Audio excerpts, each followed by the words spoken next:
Hey everybody, this is Donnell Tucker, Interactive Media Associate at G4TV.com.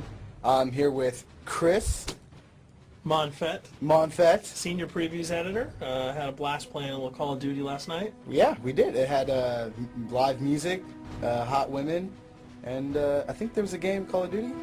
Yeah, I wasn't even paying attention to that. Yeah, I was paying attention to the pencil skirts and nerd glasses, but I was looking at the lights. when I wasn't doing that, I was blasting fools in deathmatch, team deathmatch, and a couple cool new wager matches, which we'll talk about later on. But first, we're going to sort of dig into some of the perks, skills, emblems, attachments, etc. Yes, so let's dive in.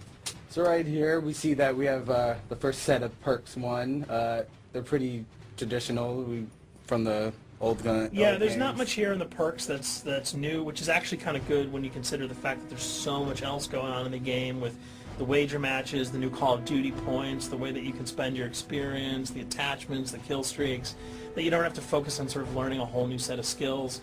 There's tons more new stuff that you can dig your teeth into later on. So you'll see here, he's just kind of scrolling through a lot of sort of familiars.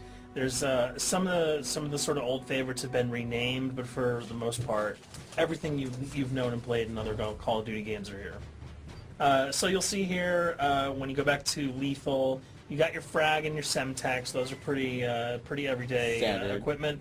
But we've also got Tomahawk, which is sort of totally new. It's sort of like a next-gen version of the knife. It's throwable, super fast to use, and it can take a dude out in one hit if you get him in the right spots. And to use it, I believe you use the right bumper. Yep. We All used it. offensive weapons are mapped to the right bumper, and strategic weapons are now mapped to the left bumper. Okay, and pretty much the only time I used it was in Sticks and Stones in the wager match. Yeah, there's a great new wager match called Sticks and Stones, which sort of equips you with 2 weapons and a tomahawk. When you kill with the weapons, you get points. When you kill someone with a tomahawk, you basically bankrupt all their wealth. So it's really good for strategizing your way through those levels. So you'll see here, Wily Pete, Nova Gas, Flashbang, Concussion. All those are pretty standard until you get to Decoy. Decoy is I think is going to really open up some strategy here. Essentially, you can throw out a decoy, and it's going to sort of fake your opponents into thinking that there's gunplay going on somewhere in the map. So if you sort of want to redirect where these guys are going, sort of turn them around, have them come to you so that you can do an ambush, you just sort of lob your decoy over. They're not going to want to run in a gunfire. They'll turn around, hopefully right into your muzzle. That's something I probably want to try out a couple of times. See if they actually go with the bait. Yeah, people just run. It'll really sort of test how reactive people are to running into firefights, because some people are just super aggressive and they're going to run towards those red dots rather than away from them. And it'll really sort of test your ability to be strategic about when and where you use them. Now here's something new. It's called the camera spike. Ah, yes. It's sort of super useful. I used this a bunch yesterday. You plant it down, and it basically takes over your mini-map with a sort of picture-in-picture window of wherever you planted your camera. So if you want to know if people are running through a certain alleyway, coming around a corner, if you're hiding somewhere and you just want to cover your back, you can plant a camera right behind you. It's a really kind of good way, especially if you're a sniper and you're in a position that you can get sort of snuck up on or sneaked up on. You can put that camera down and sort of cover your ass. Yeah. I was also using it for home videos. Because, I don't know, for some reason, I was just like, hey, there's me, let me say something to the Call camera. of Duty night vision action going Exactly. on. Yeah. And the C4, the tactical insertion, those are things that you'll have remembered from other games. What we got here, though, is the motion sensor, which kind of acts like a little mini UAV, so you can toss that out, and it'll give you a small radius just to sort of see if there are people coming. Super useful if you're hiding, say, behind a corner, beneath a windowsill, and you want to know if someone's sort of on their way so that you can just ride up and blast them. Throw that out, the red dot appears, you know you got a kill in your sights. So now we're on to kill streaks. There's some really cool new kill streaks here, this one being the RCXD. If you were ever into remote control cars, and believe me, I was, these are remote control cars with C4 on them. Nice little add-on to that. Right, which I did not have that when I was a kid. I did not have that either with a kid. They didn't sell it in stores. They would not let me have that, but now in Black Ops, you can guide this in sort of a first-person perspective It's actually super easy to use. You'd think it would kind of just be running all over the place, but you can brake, reverse, go back, go forward, and you can choose to detonate it whenever you want. So it's not like if you accidentally run into a wall, it's going to explode. But if you see one of those coming your way, if you've got a machine gun, just start spraying bullets. Hopefully you can detonate it before it hits you. So you suggest not people to run because that thing will catch Yeah, up. that thing's really fast, and it goes upstairs. It's really easy to navigate with. So if that thing So it's like shoot, and if you miss, yeah, if it's after you, you're dead unless you can blow it up.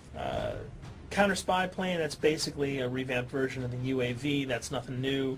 This, however, the SAM turret. Santor, which I like really much because it destroys practically not every aircraft in there. I think Blackbird can't be destroyed. Yeah, there are some things that you can't blow up, but care packages, chopper gunners, that's going to really help out. It's it's basically for people who didn't want to run around with their rocket launcher and try to take down choppers.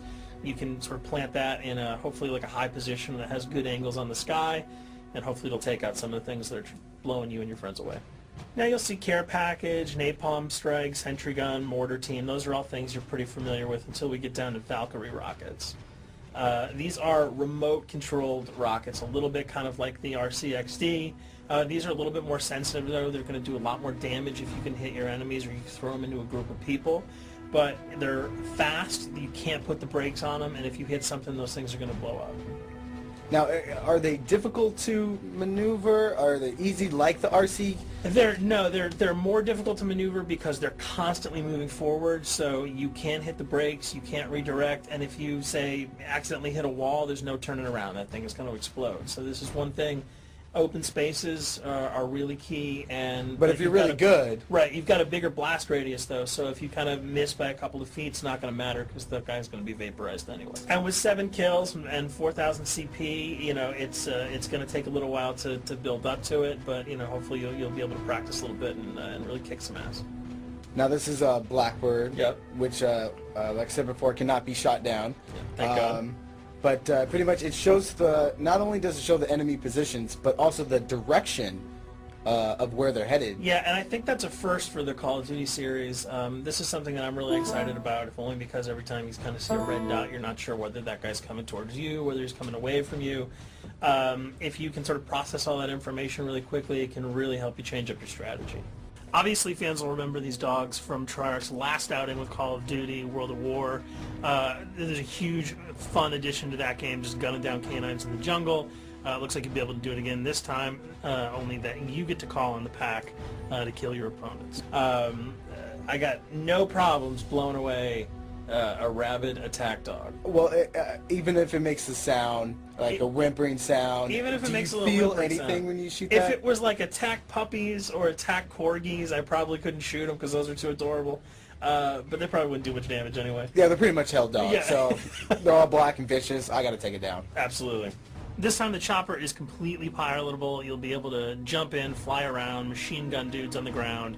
If you've seen any of the single-player demo, you'll have a sense of what it's like to jump in the chopper, at least in the single-player mode, and blow up some bridges, stuff like that. Unfortunately, the buildings in multiplayer are not destructible, so your missiles will just be tearing up people, not places, but it'll still be a lot of fun to get in there and blow some stuff up.